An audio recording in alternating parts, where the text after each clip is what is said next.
circuit using Kirchhoff current law or nodal analysis.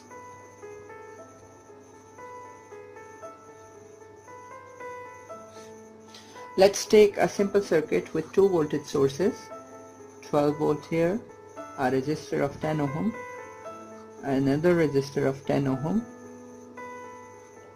a 6 volt voltage source over here, and a 20 ohm resistor over here. So now the first step in solving any circuit is that we have to take a reference ground or datum node. So let's assume this node to be a ground node. So we can say that this node then has 12 plus 12 volt potential with respect to this one ground node, and this one has a plus 6 volt potential with respect to this node. And the only node whose potential we do not know over here is this node, and let's say that this node has a voltage of n volts.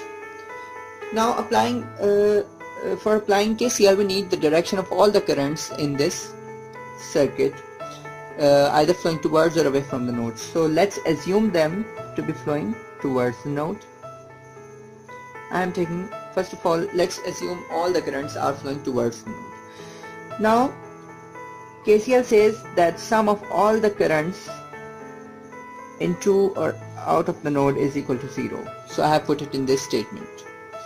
Now we can see from this circuit that current, current always flows from higher potential to lower potential. So since the current is flowing in this direction, which means 12 volt is greater than n, in this direction, so it means 0 is greater than n, and in this direction, which means plus 6 volt is greater than n.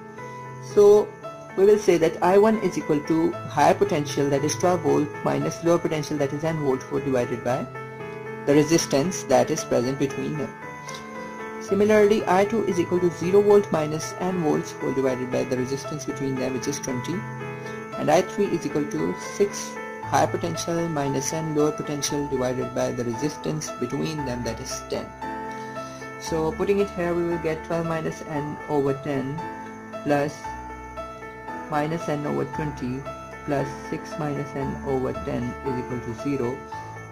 Taking the LCM and solving this equation, we will get 36 minus 5n is equal to 0, and we will have a value of n which is equal to 36.5, which is 7.2 volts.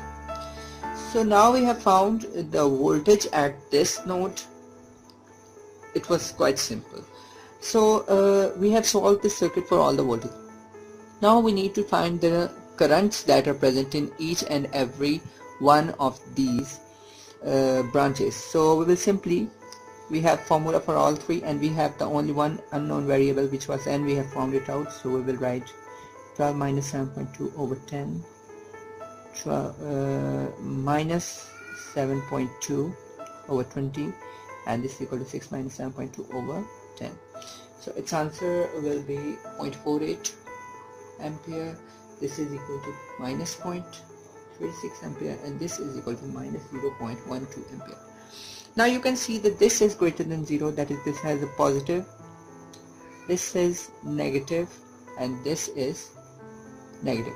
So we assume the direction of all the currents into the node, but some of the answers now have come negative. Therefore it means that this current, that is I2, and this current, that is I3, which have negative value, has actually the direction opposite to what we had initially assumed in our calculation. So the actual direction of I2 will not be this, instead it will be this, and for I3 it will not be this, instead it will be flowing in this direction. So this is a very basic circuit that you could get in a circuit. As our course progresses, we will move towards even more difficult circuits. Thank you for watching this video, and please subscribe.